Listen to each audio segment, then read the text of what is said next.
Please welcome the President and CEO of the Hudson Institute, Ken Weinstein.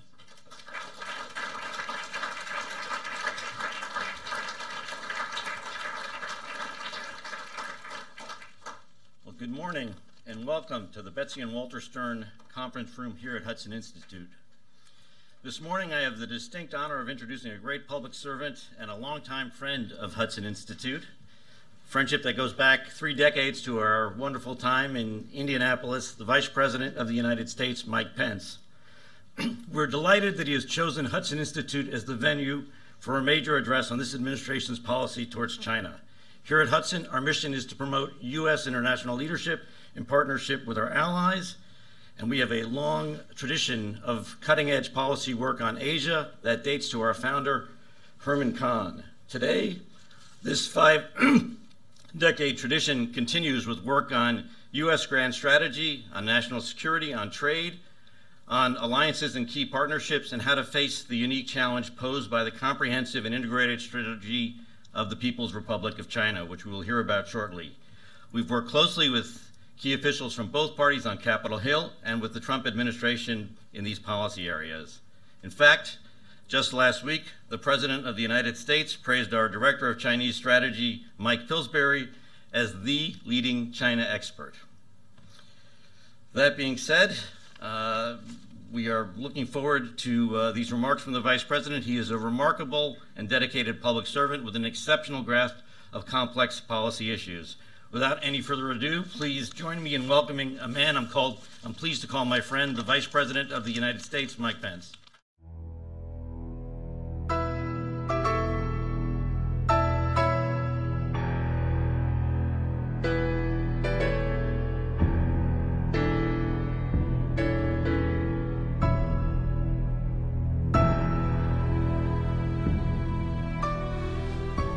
Thank you, Ken, for that kind introduction. To members of the Board of Trustees, to Dr. Michael Pillsbury, to our distinguished guests, and to all of you who, true to your mission in this place, think about the future in unconventional ways. It is an honor to be back at the Hudson Institute. For more than half a century, this institute has dedicated itself to advancing global security, prosperity, and freedom. And while Hudson's hometowns have changed over the years, one thing has been constant. You've always advanced that vital truth, that American leadership lights the way. And today, speaking of leadership, allow me to begin by bringing greetings from a great champion of American leadership at home and abroad. I bring greetings from the 45th President of the United States of America, President Donald Trump.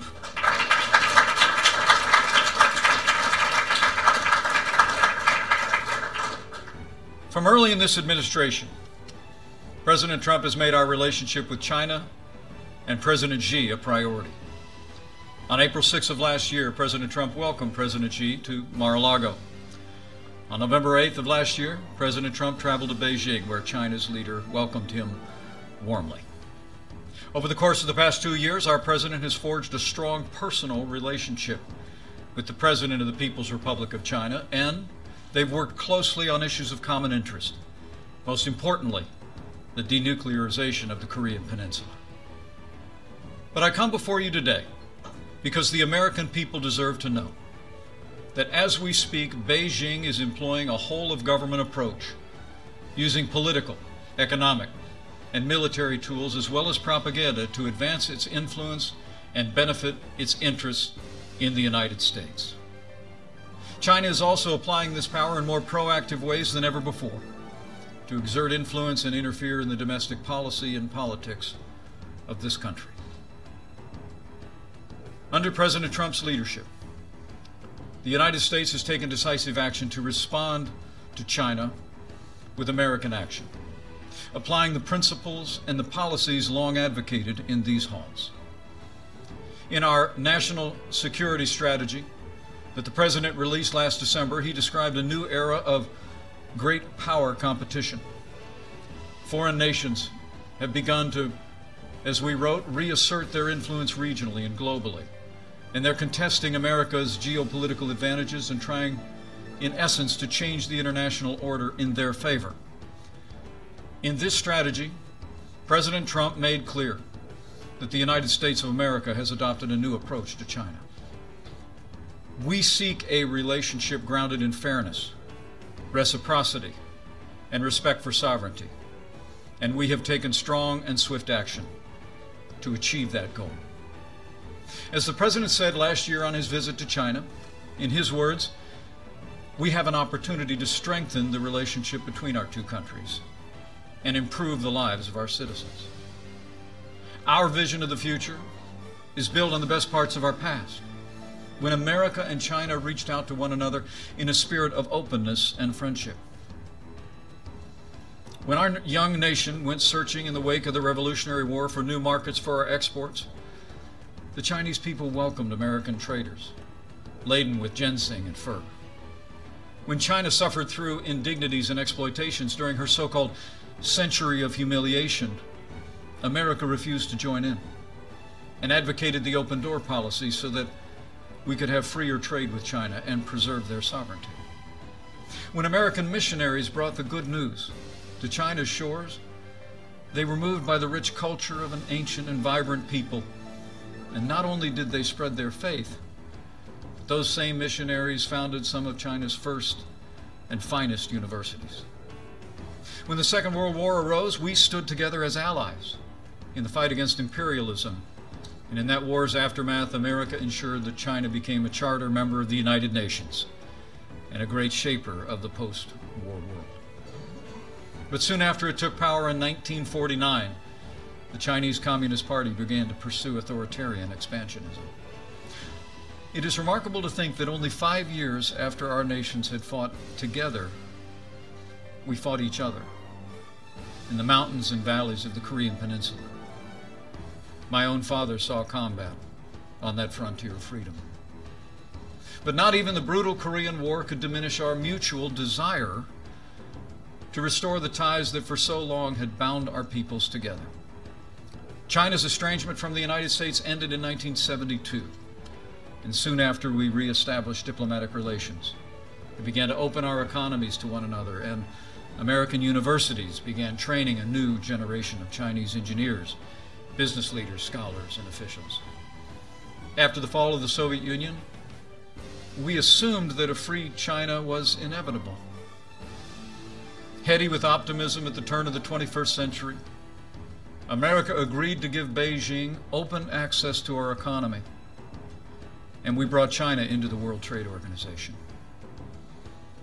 Previous administrations made this choice in the hope that freedom in China would expand in all of its forms, not just economically, but politically, with a newfound respect for classical liberal principles, private property, personal liberty, religious freedom, the entire family of human rights.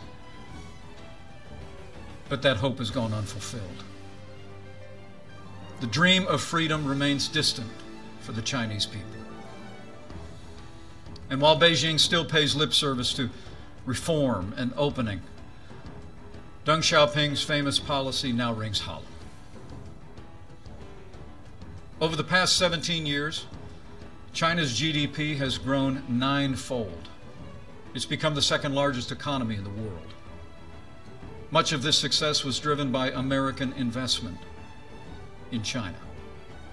And the Chinese Communist Party has also used an arsenal of policies inconsistent with free and fair trade, including tariffs, quotas, currency manipulation, forced technology transfer, intellectual property theft, and industrial subsidies that are handed out like candy to foreign investment.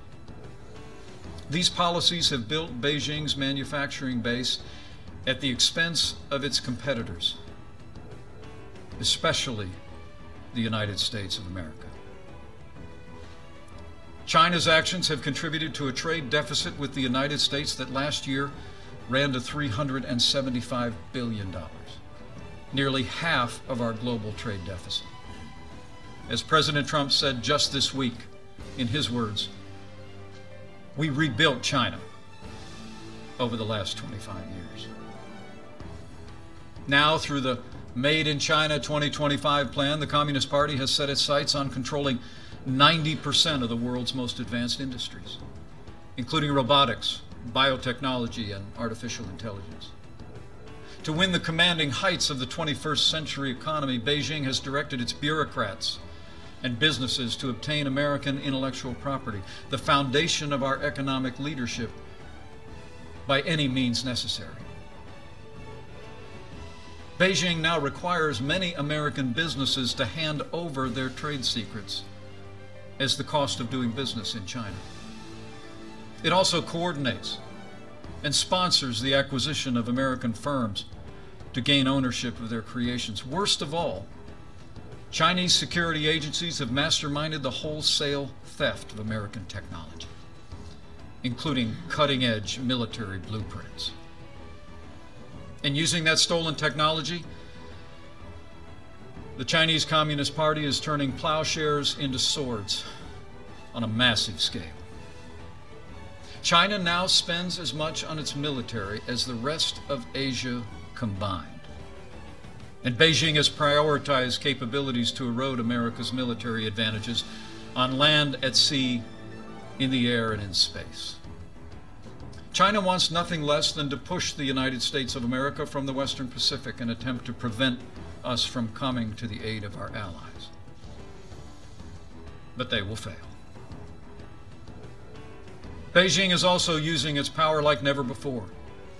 Chinese ships routinely patrol around the Senkaku Islands, which are administered by Japan.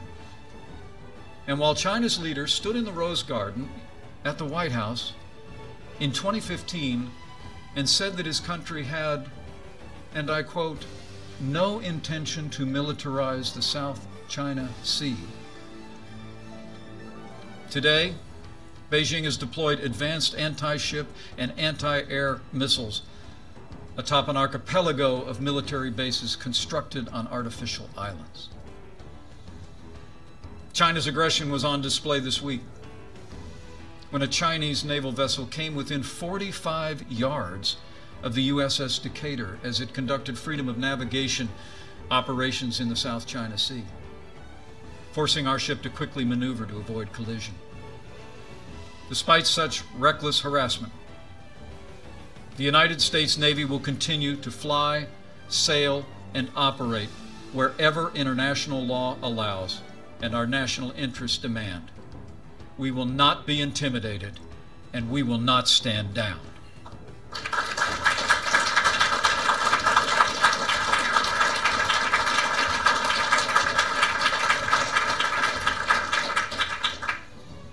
America had hoped that economic liberalization would bring China into a greater partnership with us and with the world. Instead, China has chosen economic aggression, which has in turn emboldened its growing military. Nor, as we had hoped, has Beijing moved toward greater freedom for its own people. For a time, Beijing inched toward greater liberty and respect for human rights. But in recent years, China has taken a sharp U-turn toward control and oppression of its own people. Today, China has built an unparalleled surveillance state, and it's growing more expansive and intrusive, often with the help of U.S. technology. What they call the Great Firewall of China likewise grows higher, drastically restricting the free flow of information to the Chinese people. And by 2020, China's rulers aim to implement an Orwellian system premised on controlling virtually every facet of human life, the so-called social credit score. In the words of that program's official blueprint, it will allow the trustworthy to roam everywhere under heaven while making it hard for the discredited to take a single step. And when it comes to religious freedom, a new wave of persecution is crashing down on Chinese Christians, Buddhists, and Muslims. Last month, Beijing shut down one of China's largest underground churches. Across the country, authorities are tearing down crosses burning Bibles and imprisoning believers. And Beijing has now reached a deal with the Vatican that gives the avowedly atheist Communist Party a direct role in appointing Catholic bishops. For China's Christians, these are desperate times. Beijing is also cracking down on Buddhism. Over the past decade, more than 150 Tibetan Buddhist monks have lit themselves on fire to protest China's repression of their beliefs and their culture. And in Xinjiang, the Communist Party has imprisoned as many as 1 million Muslim Uyghurs in government camps, where they endure round-the-clock brainwashing. Survivors of the camps have described their experience as a deliberate attempt by Beijing to strangle Uyghur culture and stamp out the Muslim faith. As history attests, though, a country that oppresses its own people rarely stops there. And Beijing also aims to extend its reach across the wider world.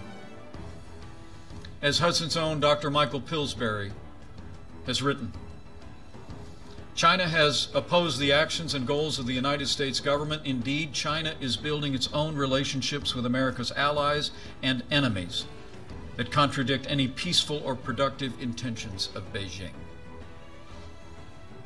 In fact, China uses so-called debt diplomacy to expand its influence.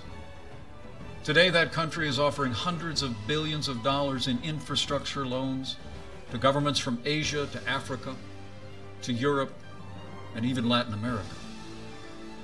Yet the terms of those loans are opaque at best, and the benefits invariably flow overwhelmingly to Beijing. Just ask Sri Lanka, which took on a massive debt to let Chinese state companies build a port of questionable commercial value. 2 years ago, that country could no longer afford its payments, so Beijing pressured Sri Lanka to deliver the new port directly into Chinese hands. It may soon become a forward military base for China's growing blue water navy. Within our own hemisphere, Beijing has extended a lifeline to the corrupt and incompetent Maduro regime in Venezuela that's been oppressing its own people. They pledged $5 billion in questionable loans to be repaid with oil.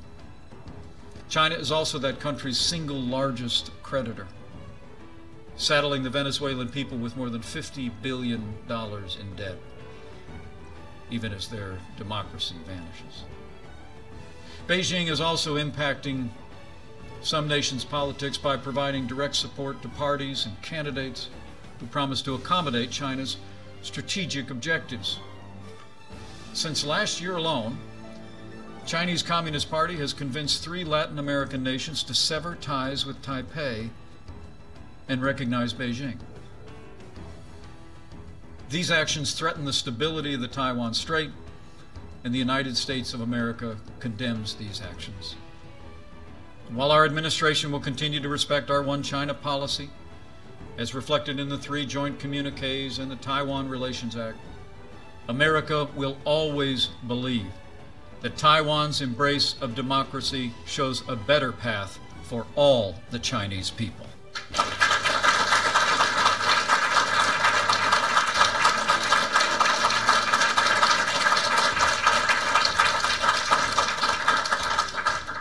Now, these are only a few of the ways that China has sought to advance its strategic interests across the world with growing intensity and sophistication. Yet previous administrations all but ignored China's actions, and in many cases, they abetted them. But those days are over. Under President Trump's leadership, the United States of America has been defending our interests with renewed American strength. We've been making the strongest military in the history of the world stronger still.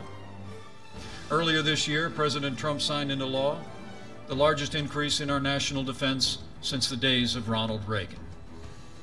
$716 billion to extend the strength of the American military to every domain.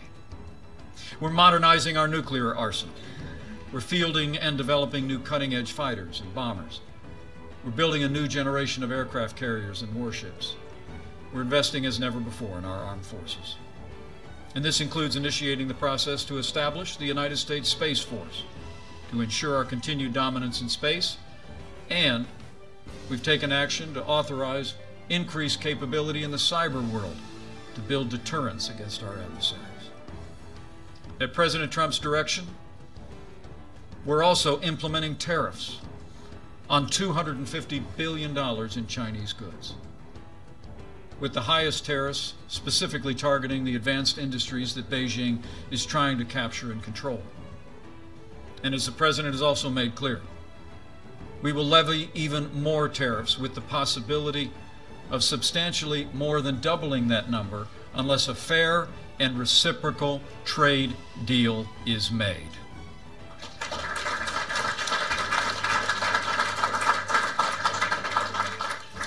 These actions, exercises in American strength, have had a major impact. China's largest stock exchange fell by 25% in the first 9 months of this year, in large part because our administration has been standing strong against Beijing's trade practices. As President Trump has made clear, we don't want China's markets to suffer. In fact, we want them to thrive. But the United States wants Beijing to pursue trade policies that are free, fair, and reciprocal, and we will continue to stand and demand that they do.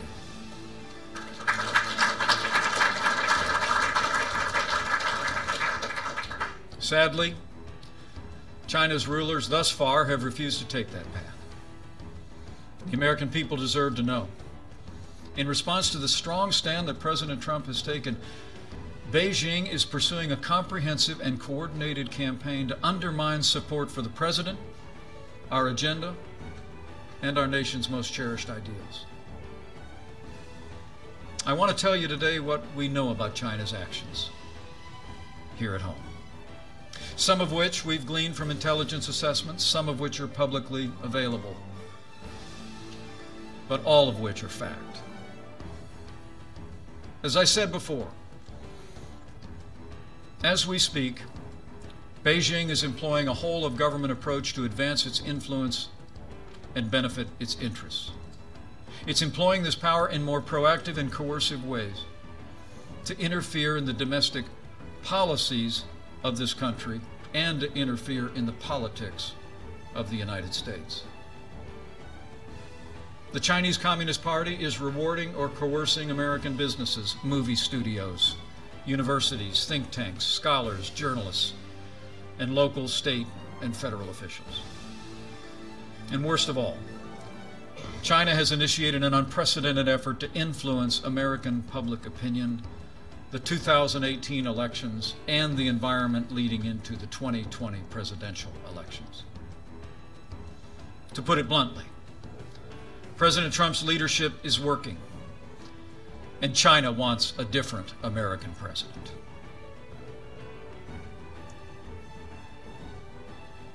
There can be no doubt. China is meddling in America's democracy. As President Trump said just last week, we have, in his words, found that China has been attempting to interfere in our upcoming midterm elections.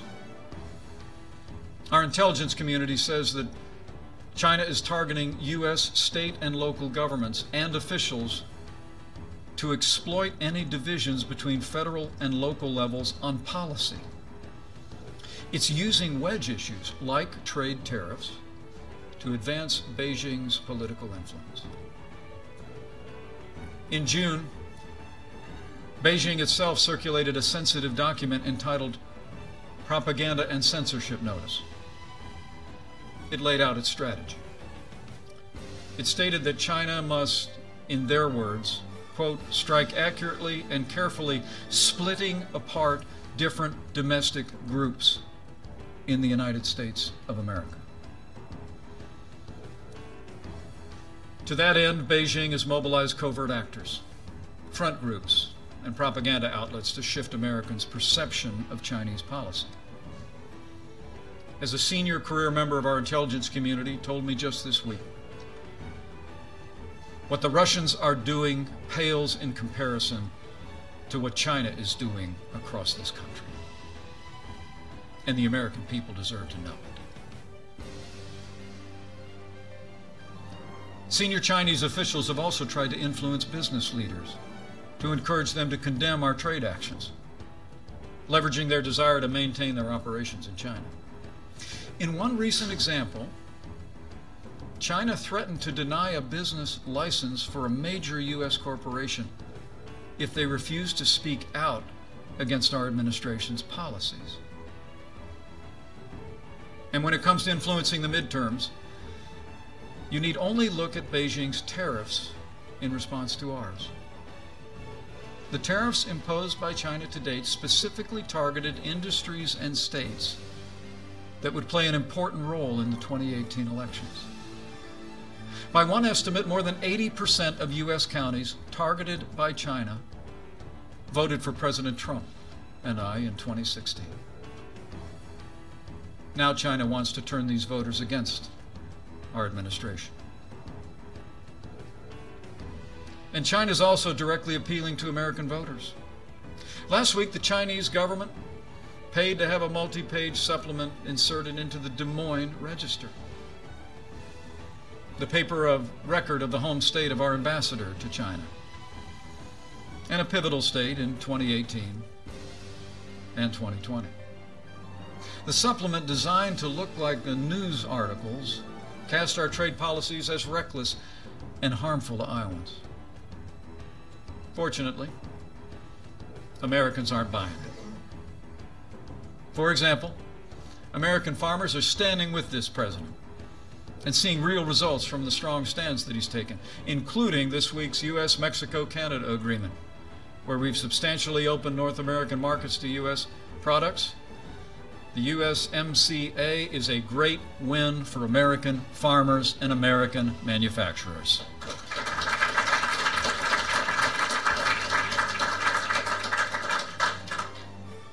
But China's actions aren't focused solely on influencing our policies and politics.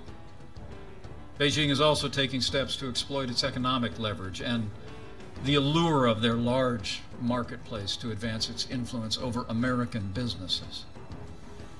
Beijing now requires American joint ventures that operate in China to establish what they call party organizations within their company, giving the Communist Party a voice and perhaps a veto in hiring and investment decisions. Chinese authorities have also threatened U.S. companies that depict Taiwan as a distinct geographic entity, or that stray from Chinese policy on Tibet.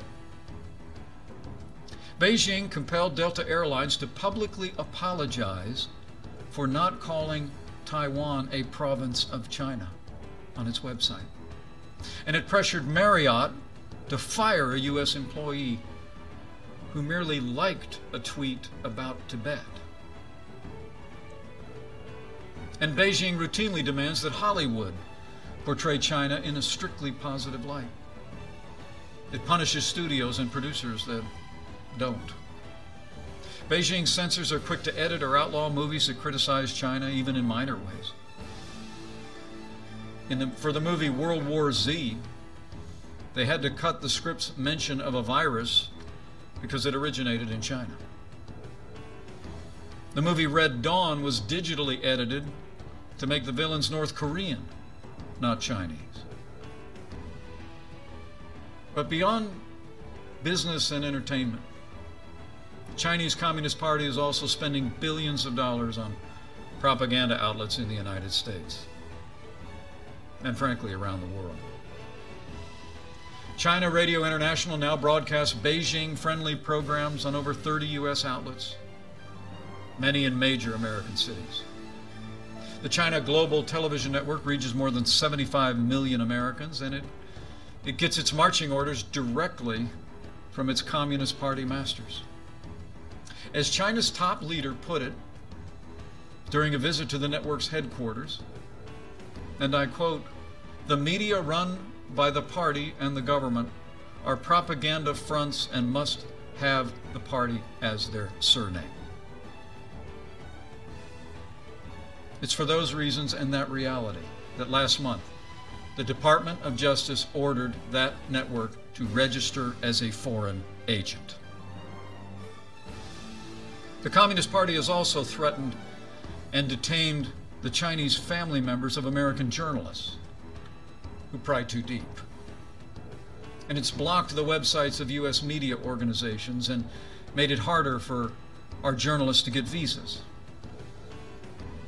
This happened after the New York Times published investigative reports about the wealth of some of China's leaders. But the media isn't the only place where the Chinese Communist Party seeks to foster a culture of censorship. The same is true across academia. I mean, look no further than the Chinese Students and Scholars Association, of which there are more than 150 branches across America's campuses. These groups help organize social events for some of the more than 430,000 Chinese nationals studying in the United States. They also alert Chinese consulates and embassies when Chinese students and American schools stray from the Communist Party line. At the University of Maryland, a Chinese student recently spoke at her graduation of what she called, and I quote, "the fresh air of free speech in America." The Communist Party's official newspaper swiftly chastised her. She became the victim of a firestorm of criticism on China's tightly controlled social media, and her family back home was harassed. As for the university itself, its exchange program with China, one of the nation's most extensive, suddenly turned from a flood to a trickle. China exerts academic pressure in other ways as well. Beijing provides generous funding to universities, think tanks, and scholars, with the understanding that they will avoid ideas that the Communist Party finds dangerous or offensive. China experts in particular know that their visas will be delayed or denied if their research contradicts Beijing's talking points.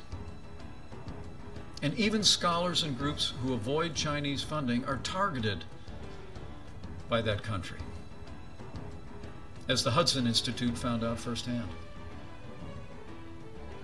After you offered to host a speaker Beijing didn't like, your website suffered a major cyber attack originating from Shanghai.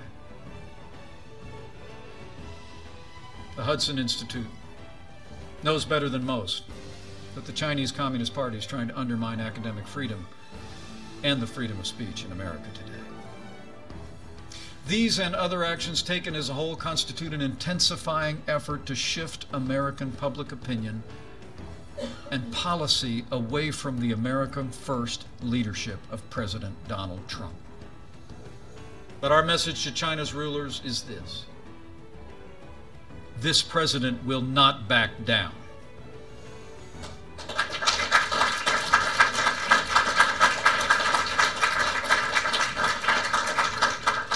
The American people will not be swayed, and we will continue to stand strong for our security and our economy,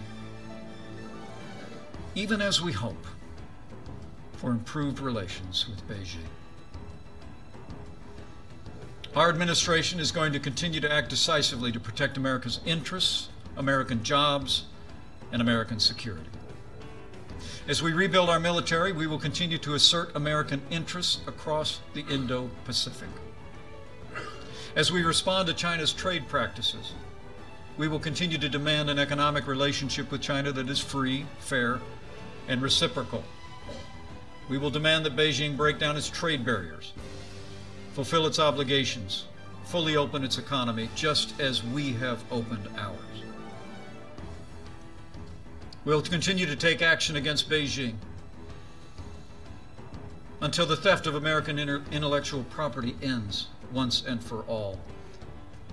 And we will continue to stand strong until Beijing stops the predatory practice of forced technology transfer.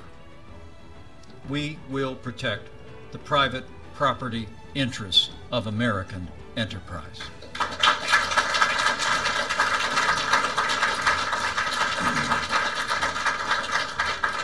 And to advance our vision of a free and open Indo-Pacific, we're building new and stronger bonds with nations that share our values across the region. From India to Samoa, our relationships will flow from a spirit of respect, built on partnership, not domination. We're forging new trade deals on a bilateral basis, just as last week, President Trump signed an improved trade deal with South Korea, and we will soon begin historic negotiations for a bilateral free trade agreement with Japan.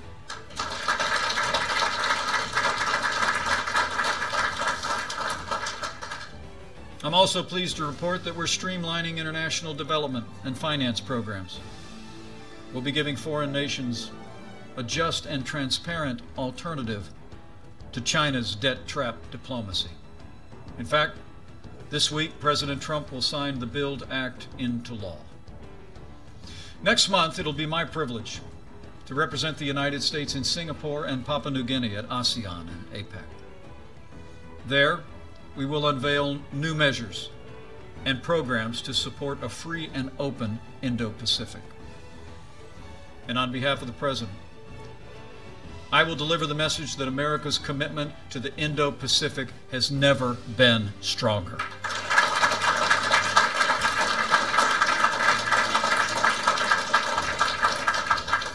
Closer to home, to protect our interests, we recently strengthened CFIUS, the Committee on Foreign Investment, heightening our scrutiny of Chinese investment in America to protect our national security from Beijing's predatory actions. When it comes to Beijing's malign influence and interference in American politics and policy, we will continue to expose it, no matter the form it takes. We will work with leaders at every level of society to defend our national interests and our most cherished ideals. The American people will play the decisive role. In fact, they already are. As we gather here, a new consensus on China is rising across America. More business leaders are thinking beyond the next quarter and thinking twice before diving in to the Chinese market if it means turning over their intellectual property or abetting Beijing's oppression. But more must follow suit. For example, Google should immediately end development of the Dragonfly app that will strengthen the Communist Party's censorship and compromise the privacy of Chinese customers.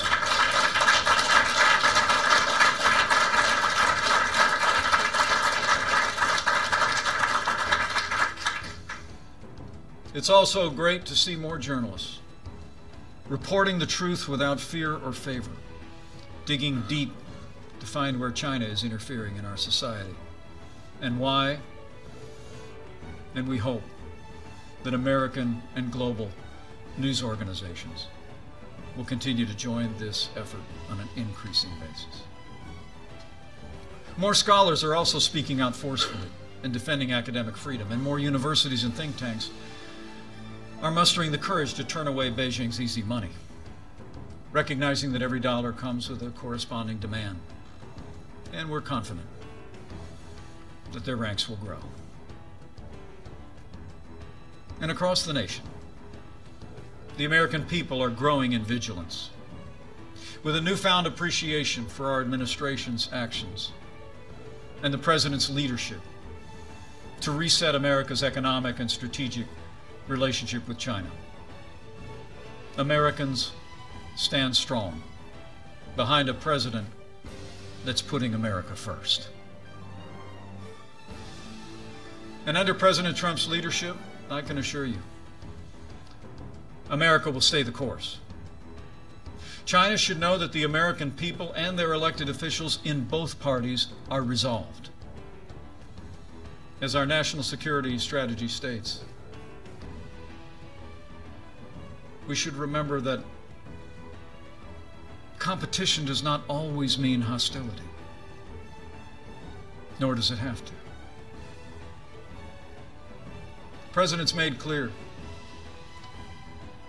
we want a constructive relationship with Beijing, where our prosperity and security grow together, not apart.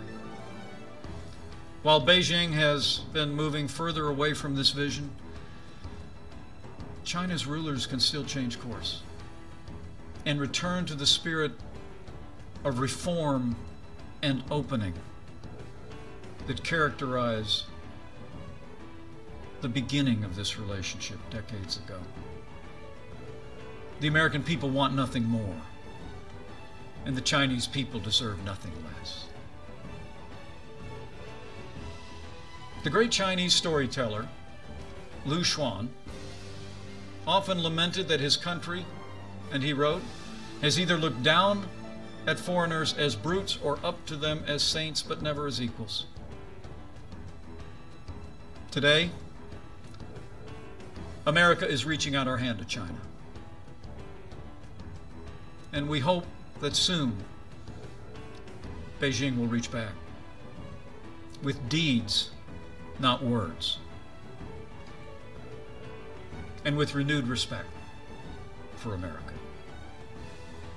But be assured, we will not relent until our relationship with China is grounded in fairness, reciprocity, and respect for our sovereignty.